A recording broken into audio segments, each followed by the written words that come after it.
हाँ जी, हरिया कहाँ गए हैं? वो तो बाहर गए। कौन लगते हैं हरी आपके? पति है हमारे। क्यों, कुछ हुआ है क्या? कुछ बता कर गए हैं कि कब तक आएंगे?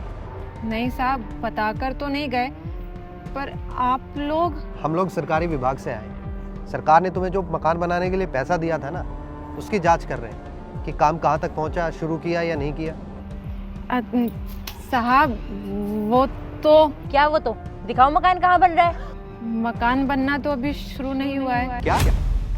अरे पैसे मिले तो 2 महीने से ज्यादा हो गए और तुमने अभी तक मकान का काम भी शुरू नहीं किया। फिर तो इनकी दूसरी किस्त का पैसा रोकना पड़ेगा सर। नहीं साहब, मैम साहब प्लीज ऐसा मत करिएगा।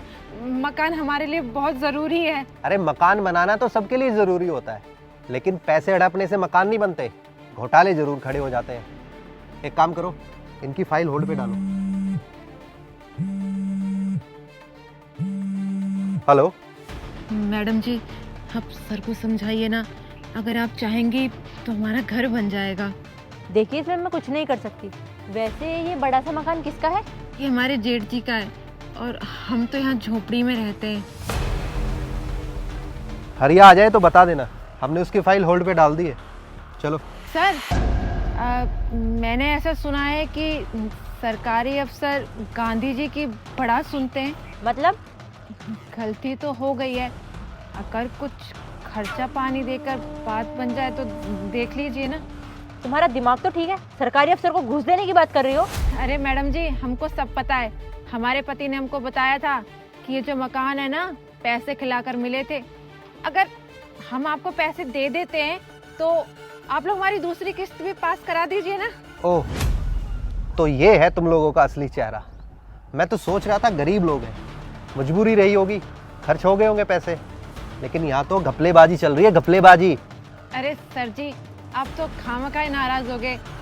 मैं तो बस ऐसे ही कह रही थी। सुना नहीं सर ने क्या पूछा? नाम बताओ उसका जिसने तुमसे रिश्वत ली थी। वो क्या वो लगा रखा है? नाम बताएगी, थाने चलेगी। सत्येंद्र जी को दिए थे। नोट कर लो सतेंद्र का नाम, उसे तो सबक सिखाना ही पड़ेगा। सर जी, गलती हो गई, माफ कर दीजिए। गलती? गलती कहती हो इसे? अरे गरीबों का हक मारने का खेल है ये। क्या सोचती हो, रिश्वत दे के प्लॉट मिल गया तो मकान भी बन जाएगा? मेरे रहते ये हरगिज नहीं होगा, समझी? साहब, हमारी मजबूरी को हमारा गुनाह मत बनाइए। जब तक सतेंद्र जैसे लोग इस सिस्टम का हिस्सा रहेंगे ना, तुम जैसे गरीब लोग यूं ही झोपड़ियों के अंदर सड़ोगे। अब तुम खुद ही डिसाइड कर लो कि हमारा साथ देना है, इस गंदगी से निकलना है, या फिर कानून अपना काम करे। नहीं साहब जी, प्लीज मुझे माफ कर दो।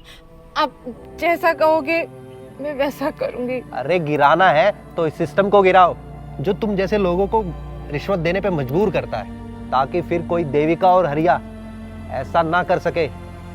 ठीक है सर, मैं आप दोनों का साथ देने को तैयार हूँ।